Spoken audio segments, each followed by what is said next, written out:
begin the postseason. An overtime thriller in Charlotte, and this one coming down to the wire.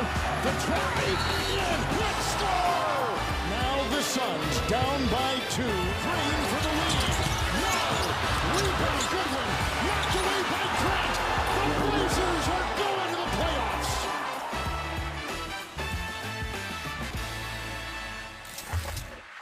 Hello, everyone. Good morning and welcome to First Take. I'm Shea Cornett. Stephen A. Smith is with us, and Brian Windhorst will join us in a minute as well. Playing games happened last night. Stephen A., good morning to you. How are you this morning? Good morning, good morning, good morning. How you doing? How you doing? Just before anybody bothers me, I don't have my tie on today because we all know I'm usually on my game. But the problem was I was rushing, traveling, and I forgot some pieces of my wardrobe, my tie being one of them.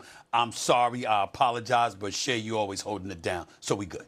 It's all right. It's okay. We'll give you a pass this one day. You know, sometimes we forget things when we're flying all over the country, you know?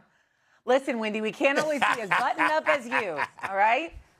Despite staying up very late last night, I might add. Let's go to the play-in games. They did not lack drama last night, particularly in Charlotte, where the Hornets took the Heat to overtime. They won 126-127 on a LaMelo Ball game-winning layup, eliminating the Heat from the playoffs. However, the Heat were without Bam Adebayo for the entire second half after Ball was seen grabbing his leg, essentially tripping him.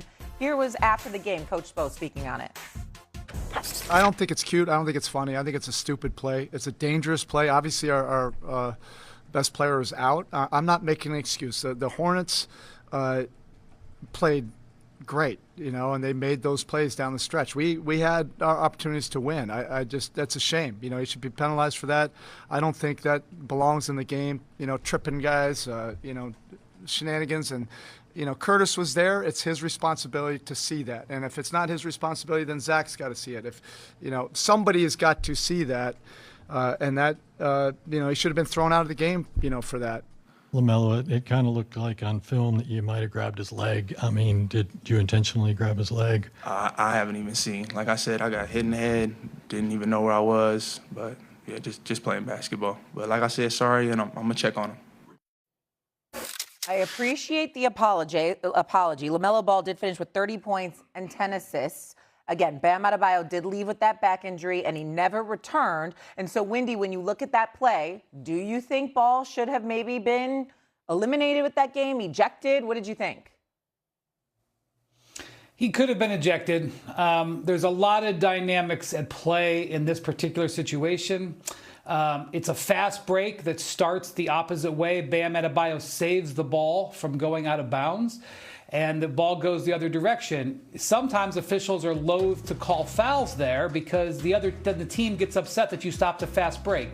But the point Eric Spoelstra makes is that the referee, Curtis Blair, is standing over top of the play. And so he elects not to make this call when he sees it happen. And once that happens, Shea, because this is what I'm hearing, people will say, well, why wasn't it reviewed? Why wasn't it reviewed? Well, once the gameplay goes on, they're not in position to review it. It's not a matter once the gameplay goes on of that call. So that's important to realize. Let me say two things about this. Number one, the Heat fans immediately went into their archives and found a situation of this last season, at the beginning of last season, where LaMelo Ball did a very similar play to Bam Adebayo, where he felt like he had gotten fouled and basically tripped him as Bam was coming up the floor. That's number one. Number two, and here's the play right here. This happened last year. So anyway, number two, the only play that I can think of, and I'm not trying to say I'm the arbiter of all memory here, this play right there, the only play that I can think of that is similar to this comes from the playoffs 2 years ago. And this is going to make your blood boil, Stephen A., because this is a moment from Knicks fans that they really, really rue. When Joel Embiid sort of upended Mitchell Robinson in the playoff in that series. Now, this play hurt Mitchell Robinson's foot, and he was never the same. That's beside the point for this discussion. The reason this is relevant was this play was called. They went to review, and they called this a flagrant one. Not only was it called a flagrant one, the same crew chief was in the game last night, Stephen A., Zach Zarba. So while I can't predict what Zach Zarba would have done if he went over to the screen, that was a flagrant one. So I know the Heat fans this morning are screaming that he should have been ejected. And because Bam Adebayo was injured on the play that badly, they could have ejected him. Calling this a flagrant 2 would not have been egregious. And then you've got some people who are wondering if he's going to be suspended for Friday's game, which will be when the Hornets can play to get the number 8 seed. I do not think he will be suspended. However, I do expect the league to retroactively assess a flagrant, which I understand will not make the Heat fans any happier.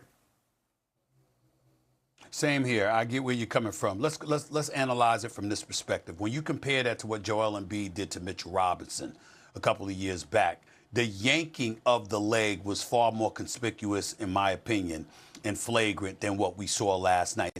LaMelo Ball is driving to the basket. He does get hit in the head. He falls to the ground. If Bam Adebayo is on one leg off balance and falling back, when LaMelo Ball definitely swiped his left leg. So there's no question that he did it, and there's no question that he easily could have been called for a flagrant or whatever.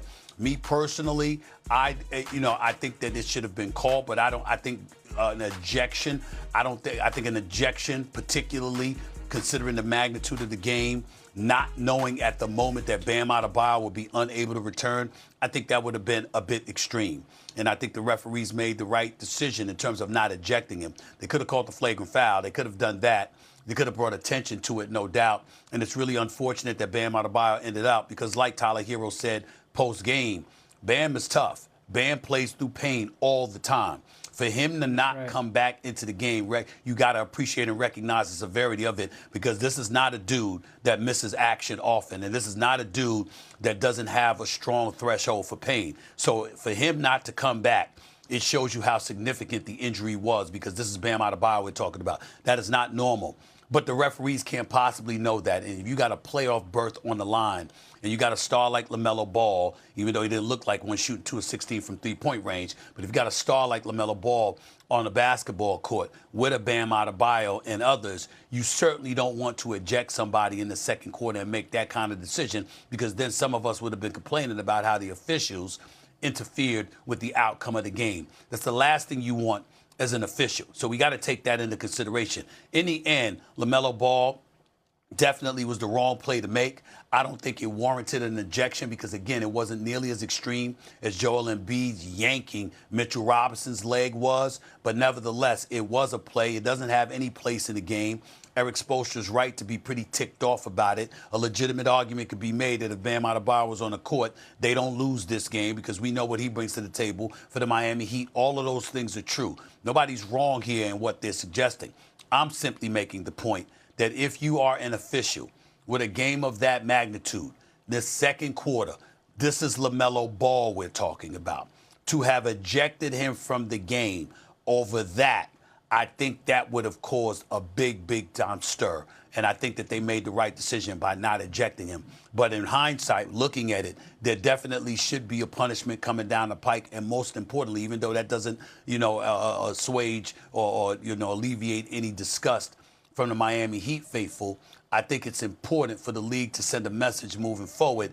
That stuff is not going to be tolerated at all. And they're going to be a bit extreme in the punitive damage that they exercise if somebody tries to pull that nonsense again. Yeah, he did apologize. I think he knew afterwards the magnitude of it, obviously, because Bam never returned, and then he realized the uproar of the situation. So he did apologize and say he was going to check on Bam. I don't know what happened beyond that. Go ahead. I will say this. I get it, and I'm not questioning the sincerity of LaMelo Ball, but if I'm the Miami Heat, you know what? That better be a phone call, because if he had come into the locker room after the game, I'm pretty pissed at him. I'm just telling you. Because we're going home. We're going home. Our season is over. You took out one of